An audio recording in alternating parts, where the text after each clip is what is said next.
Luigi, we have these tools that are often used in clinical trials to look at risk assessment, right? You know, the Flippy, the Flippy 2. There's a variety of different instruments.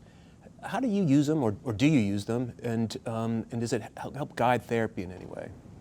So you mean Flippy, the Flippy 2 and the M7 Flippy, according to the use of molecular biology to stratify the patients. But in the real life, it's quite different situation, because we can sometimes use this kind of stratification for, in particular, to evaluate the patient with intermediate high risk or high risk Flippy, to use a different kind of treatment. Why not, for example, the inclusion of obinutuzumab instead of rituximab in combination with bendamustine or with CHOP. But at the end of the day, in our institution, we don't know.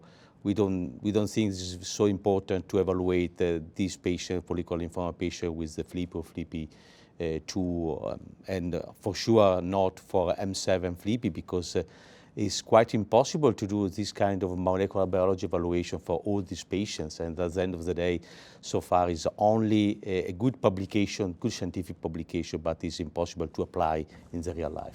Perhaps in helping us understand one publication and the next, having these instruments, but in the clinical use, is that what your take on this is, Matt? Yeah, so I try to go through and at least put the Flippy score down at the initial diagnosis, mostly because when you try to be collaborative with other groups, that's going to be a characteristic that helps homogenize results from separate institutions if it's off a clinical study. You know, the utility of Flippy in relapse refractory or IPI in relapse refractory, to my knowledge, is the same premise, trying to state who's high risk, intermediate risk, but its applicability, I think, is in question, other than to make sure that you're grouping patients.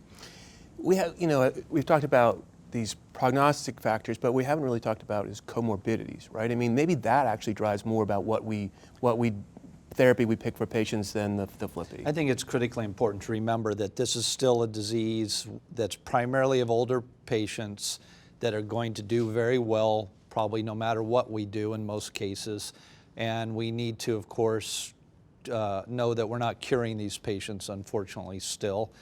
So really taking into account comorbidities in these perhaps older patients is critically important, and that's critically important for understanding how we're going to treat patients, what drugs we might use. Some make more sense in someone who has underlying cardiac disease, and others might make more sense of somebody who has underlying renal failure, as an example. And as oncologists, so, I mean, we all do this all the time. It's no different in follicular lymphoma.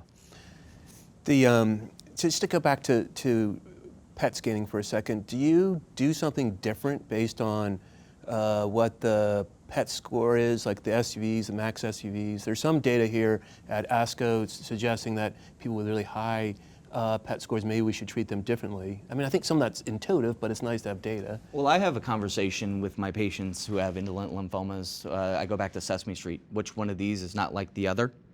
So if you have a lymph node which is growing, not unlike the other, and you know you have an indolent lymphoma, that's a phone call, because that may lead to either a biopsy just because it went from 1 centimeter to 4 centimeters in a very short period of time where everything else stayed the same, or I may choose to do a PET scan to reevaluate the disease burden and either say, okay, that SUV has doubled or tripled.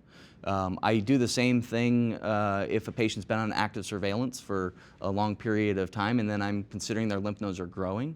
And if I'm considering one therapy, they have a history of follicular lymphoma grade 1, 2, but then a SUV comes back, what I call in the gray zone, gray area, of 12 to 18, where it may change my therapy if I know they've had an antecedent history of follicular lymphoma grade 1, 2, but if that biopsy came back large cell lymphoma, follicular lymphoma grade 3A or 3B, or sometimes it comes back as follicular lymphoma grade 3, and you don't, then you have to kind of choose potentially a different therapy. So I use PET in that, but I also use education to the patient. Yeah, I'd agree. I guess I would also say that, even if you do a biopsy of these hotter lesions and it comes back as, excuse me, follicular lymphoma, I'm going to probably treat them more aggressively. They have an SUV of 18. Maybe I don't have any evidence of transformation.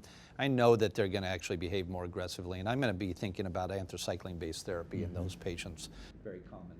I think that's a research area that's not well studied, is kind of what's the molecular differences between a follicular lymphoma that has an SUV of 4 versus an SUV of 18, even though the pathologist is telling you it's still follicular lymphoma, you know, whatever grade it is. Anyway, to be sure, it's better to use in this set of patients CHOP or CHOP-like regimen instead of the other ones.